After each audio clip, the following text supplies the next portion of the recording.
I walked into the house after a long day at work, eager to relax, but something didn't feel right. The usual peace I hoped for was missing. As I passed by our small office, there he was, Greg, my husband, sitting at the desk, papers spread out in front of him.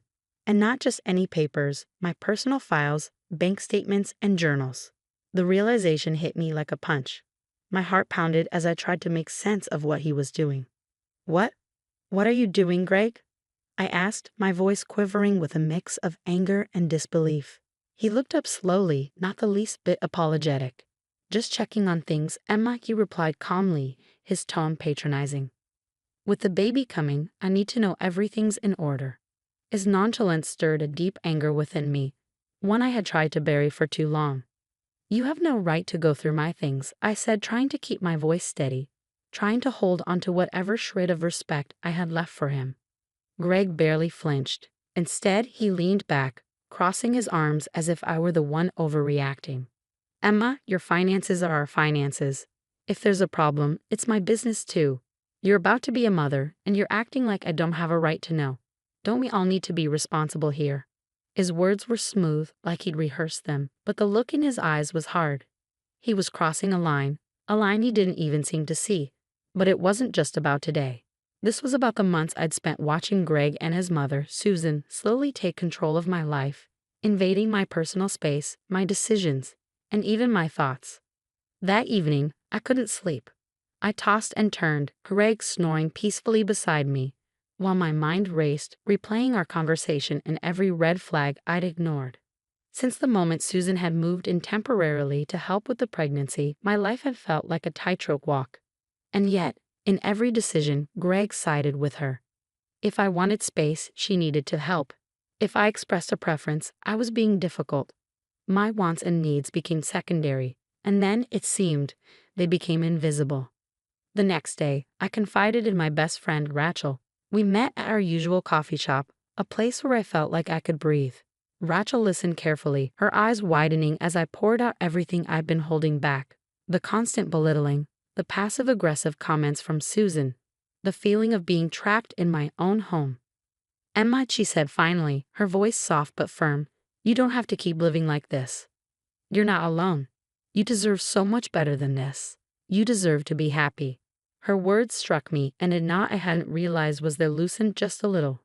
Rachel was right. I didn't have to keep suffering quietly, putting up with Greg's coldness and Susan's manipulations. That day, for the first time, I allowed myself to imagine a life without them. A life where I had control over my choices, where I could raise my child in peace. I realized I needed help. I needed to find a lawyer and get my life back. A few days later, I walked into the office of a family attorney named Ben. The room was warm, filled with light from large windows, and the air felt calm and inviting. Ben looked to be in his mid-40s, with a kind smile and a reassuring presence. I felt a glimmer of hope as I sat across from him and explained my situation. I feel like I'm constantly being watched, I said, my voice breaking as I described Susan's overbearing presence, Greg's constant siding with her, and how they both managed to isolate me from friends and family. It's like they're trying to erase me. Ben listened intently, nodding with understanding. When I finished, he leaned forward. Emma, you're very brave for coming here today, he said. You're taking a necessary step for your well-being and your child's. But be prepared. Standing up to them won't be easy. They'll likely fight this. I'm ready, I replied, and in that moment, I meant it. I can't keep living like this. In the following weeks, Rachel helped me gather documents and create a plan. Each piece of evidence, every journal entry, every carefully saved message felt like a piece of armor. There were nights when I felt like I couldn't go on, when the weight of my decision threatened to pull me under. But each time, I thought of my future, and I thought of my baby. One night, I sat down with my parents and told them everything. They had sensed something was wrong, but they hadn't known the extent.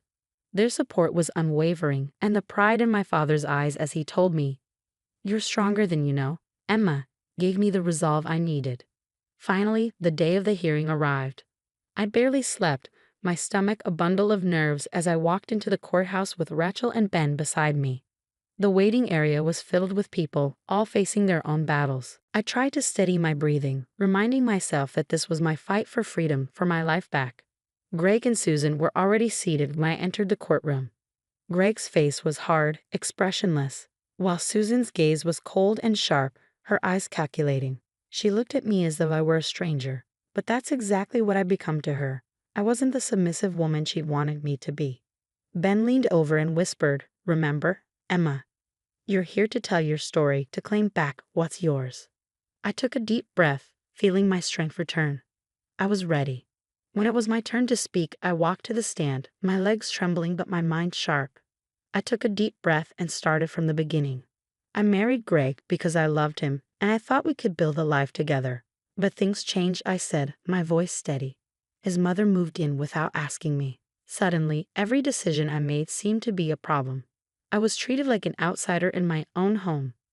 The words came easier now, and I continued, describing the feeling of being pushed aside, of constantly being watched, of having every choice questioned and overruled. I shared how Susan would criticize every decision I made, how Greg would defend her no matter what, and how I'd been locked out of my own life. The judge listened intently, her gaze focused and empathetic. "This isn't just about a house or a marriage," I said, fighting back tears. "It's about the right to live freely and to raise my child in a home where I'm respected, where I'm safe." Greg's lawyer presented his side, painting me as overly sensitive, accusing me of trying to separate Greg from his family. They claimed Susan was only trying to help. But when I looked at the judge, I saw that she was listening, really listening to my words. She could see through their words, and that knowledge gave me strength. That night, just as I was beginning to feel some hope, Ben called. "Emma, we need to meet," he said, his voice serious. "Greg and Susan are planning to claim you're emotionally unstable. They're trying to prove you're unfit to be a mother." I felt anger rise within me, hot and unyielding. "They're lying. I've done everything to hold this family together, and they're the ones tearing it apart." Ben nodded. "We'll gather more evidence. Their claims are desperate, and the judge will see that. But be prepared. They won't back down easily." Over the next few days, Rachel and I worked late into the night, gathering more proof. I combed through my journals, recounting every hurtful moment, every degrading comment.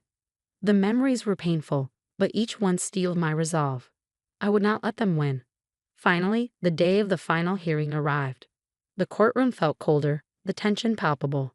Greg and Susan sat across from me, their faces hardened. I could feel their resentment, their anger. But I was beyond caring. This was my fight, and I was ready to see it through.